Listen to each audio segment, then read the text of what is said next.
Hey guys, how's things going? It's Stuart. I'm back again with another video for you today. Um, Today I thought I'd elaborate a little bit on last week's video about my wellness tools and personal development through the day. Today I thought I'd evaluate for you my biggest wellness tool, if you like, which is my higher education qualifications despite my disability. So I am classed as disabled. My disability is called dyspraxia, which is DysPraxia.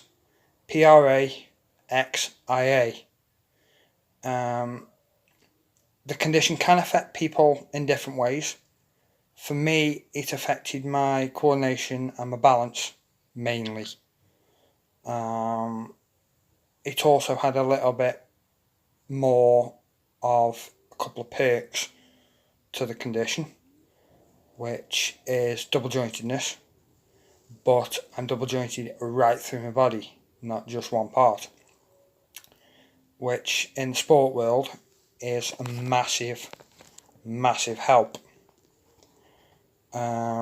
As you can see, I'm shooting from a different location today. I'm not in my car, I'm in my bedroom right now.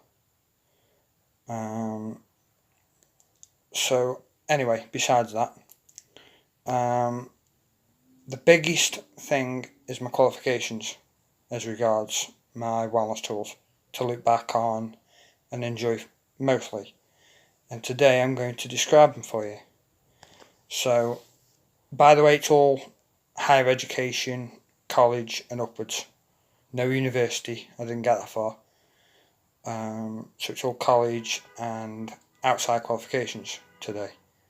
Starting off, we have a OCR qualification that I worked from September 2003 till July 2004 at Macclesfield College in Cheshire. Hence I was living out Cheshire at the time.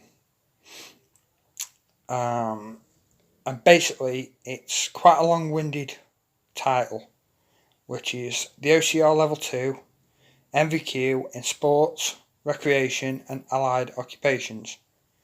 Cut a long story short, it's basically maintenance, support, setup and takedown of sporting environments and sporting equipment, with a little bit of health and safety thrown in. Nothing too drastic, nothing too hard working, but it's still one of the best qualifications I've got right now. These are all 1 year qualifications as well. I forgot to add that in. So that was the first one. Secondly, there is 2 qualifications in 1 year, which I'd start with XL Level 2 BTEC First Diploma in Sports and Exercise Science, which is basically personal development, but it's a very hard course. It's a very hard assessment based course. Lot of paperwork. For example, one of the assignments that I needed to do was 46 pages long. It was not easy, which I hate easy stuff. I love being challenged, because that's just the way I am. And completing this was one of my biggest challenges. Subsequent to the actual course, there was a second qualification involved, which was the National Pool Lifeguard qualification, or NPLQ for short. And that's the hardest one that I've ever done due to my disability. and it's the basic qualification into lifeguarding in public swimming pools, public swimming baths, public swimming pools. I was awarded this in September 2006,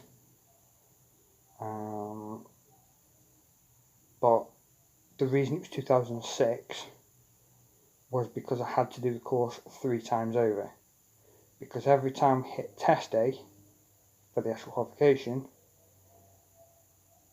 the test runner either walked out, was seriously ill, or just wouldn't do it, or just refused to do it because of the people involved in the course at the time, the students involved in the course. But between the 2 tests, which were 16 weeks apart, for my fitness, I lost nearly 2 stone, just over, just in fitness for the 2 tests. The tests were probably the hardest that I've ever had to do.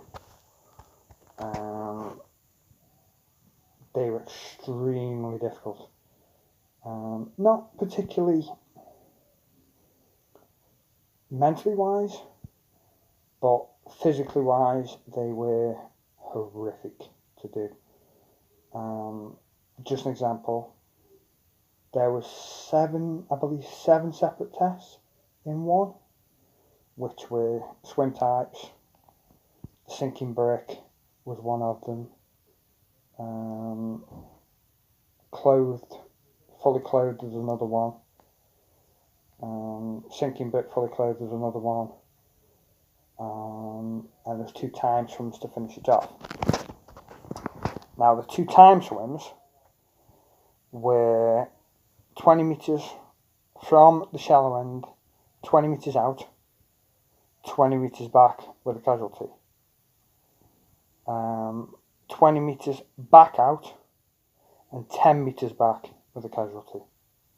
Now the only rest you had between the 2 swims was with the supposed casualty going from one end of the pool back up to the deep end, which if you had a decent swimmer was all about 5 to 6 seconds, and both tests had to be completed within 1 minute and 5 seconds from standing start. So you can tell how difficult the tests were. Considering my disability, which I was told I'd never achieve pretty much anything,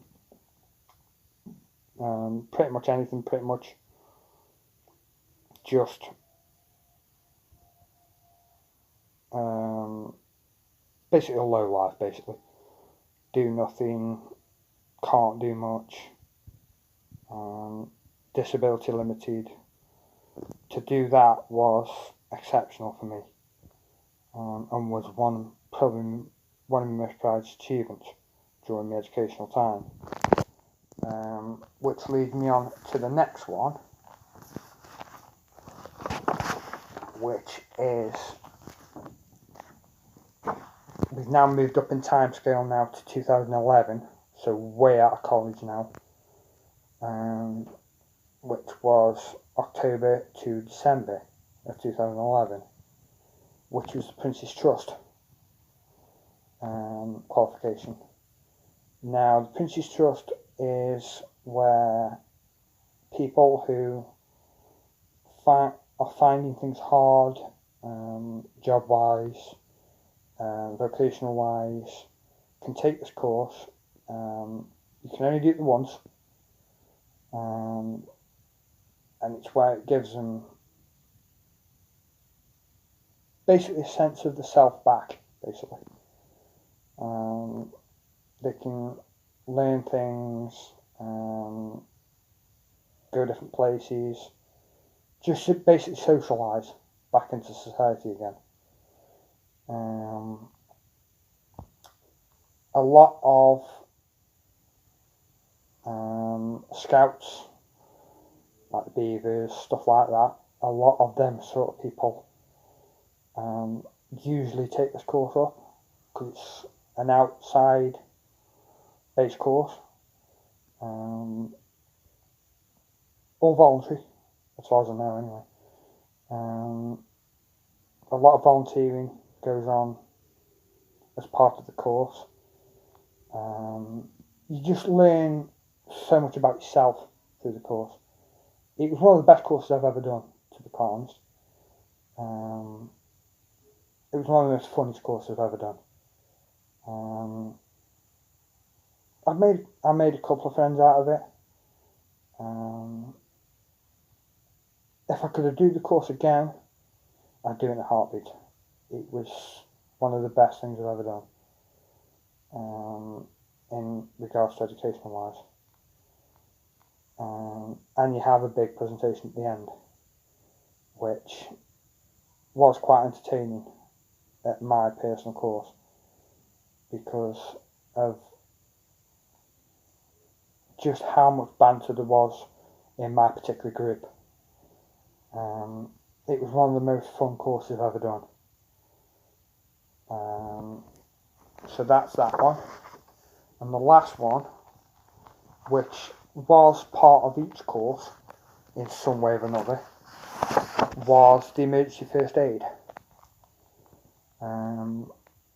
which was renewed every 14 months, I believe, from when I started in 2003 up until 2010. Or for me, it was up until 2000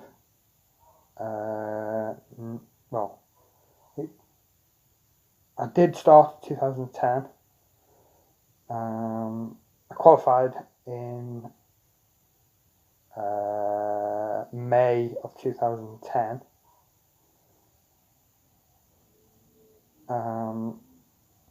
And it expired in 2013, but I had done every year since 2003. I actually did the 2010 course actually in another country. I was actually in Bulgaria at the time that I did it. That was the last time that I did the emergency first aid course. It expired in 2013, but I'd never been well enough to ever redo the course back up again.